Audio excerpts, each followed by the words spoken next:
उम्मीद है सब क्लियर से होंगे। आज क्लास 8 का हम यूनिट नंबर 6 से क्लियर करते हैं, इसके कंसेप्ट क्लियर करने की कोशिश करेंगे इंशाल्लाह। तो ये जो आपका यूनिट है वो केमिकल रिएक्शन के बारे में है। तो सबसे पहले हम देखते हैं केमिकल रिएक्शन क्या होता है। लेकिन केमिकल रिएक्शन से पहले जाने से पहले हम दो चीज़ें नोट कर लेते हैं और इनके कंसेप्ट दोबारा रिवाइज कर लेते हैं। आपने पिछली क्लासों में कीमियाई तब्दीली और किमी तब्दीली के बारे में कुछ पढ़ा होगा, उम्मीद है सबको आइडिया होगा।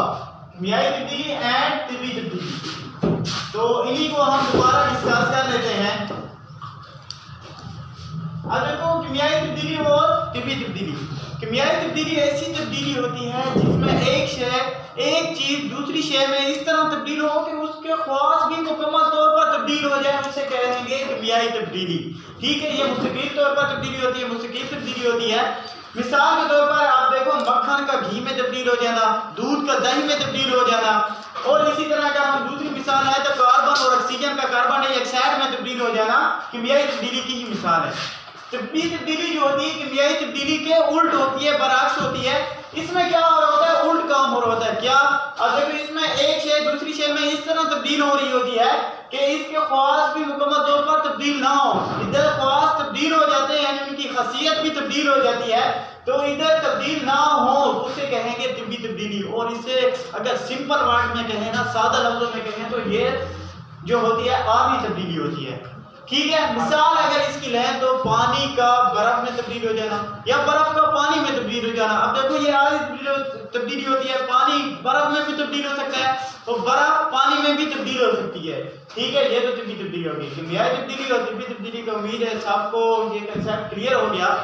अब केमिकल रिएक्शन की तरफ बढ़ते हैं। तो केमिकल रिएक्शन जो है कीमियाई तब्दीली की ही बेस है। अब देखो कीमियाई तब्दीली की जो डेफिनेशन आपको बताई थी वही आपने केमिकल रिएक्शन में लिख देना है।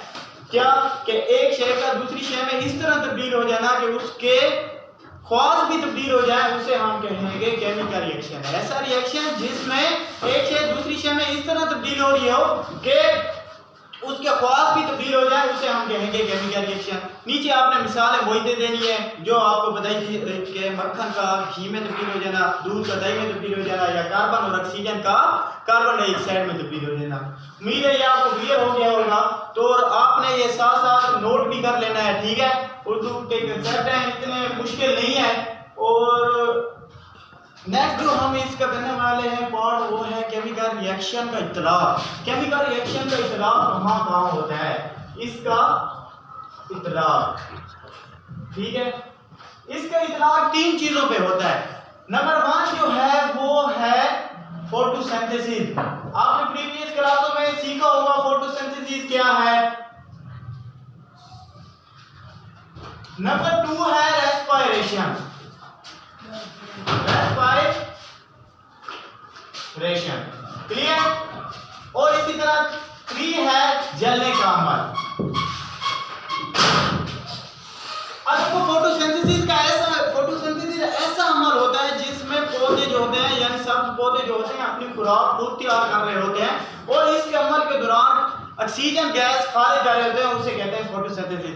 अगर शॉर्ट वर्ड में कहेंगे तो ये है खुराक बनाने का अमल। अब खुराक बन तो गई है, इस्तेमाल तो कर दिया है ना, अब खुराक इस्तेमाल करने का जो अमल होगा वो रेस्पिरेशन होगा। क्लियर। और जलने का अमल में आपने वही कार्बन और ऑक्सीजन वाली मिसाल दे दी है।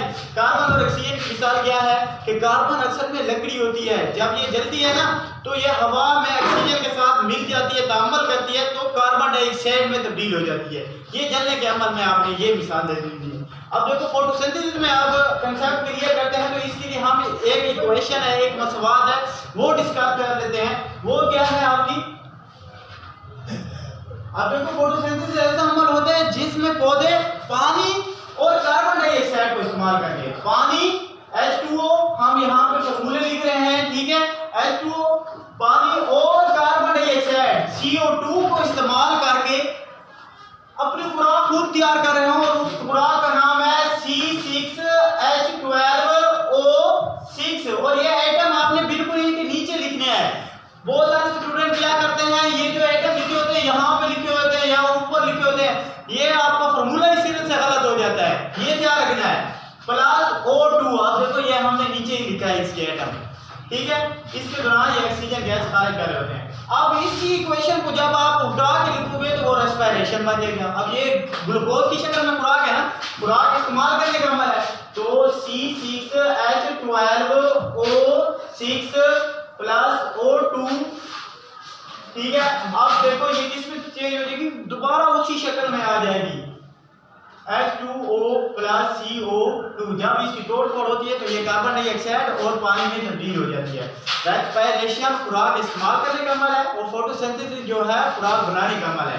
Is that clear? अब मेन क्वेश्चन दूसरा जो इसका बनता है वो अक्सर मल्टीपल चॉइस में या जो आपके 4 मुमकिन जवाब होते हैं, मरूजी का पार्ट होता है, उसमें पूछ लेता है कि फोटोसिंथेसिस के अमल के दौरान पौधे कौन सी गैस खारिज करते हैं, तो आपने बताना है ऑक्सीजन गैस खारिज कर रहे होते हैं, जिसे हम ले रहे होते हैं, हम इस्तेमाल करते हैं ना, ठीक है। इसके बाद रेस्पिरेशन के अमल के दौरान जो जानदार होते हैं वो कौन सी गैस खारिज कर रहे होते हैं, कार्बन डाइऑक्साइड गैस खारिज कर रहे होते हैं।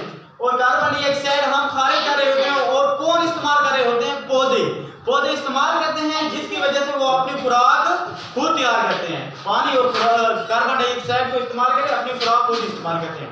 अब देन हम जब जलने के अमल को डिस्कस करेंगे तो जलने के अमल में क्या है, मैंने वही आपको बताया था, जो लकड़ी होती है ना असल में कार्बन है, ठीक है, और जब ये ऑक्सीजन के साथ अमल करती है, लकड़ी जलती है ना तो कार्बन यानी ऑक्सीजन के साथ अमल करती है, तो अमल करने के बाद किसमें तब्दील हो जाती है, कार्बन डाइऑक्साइड में।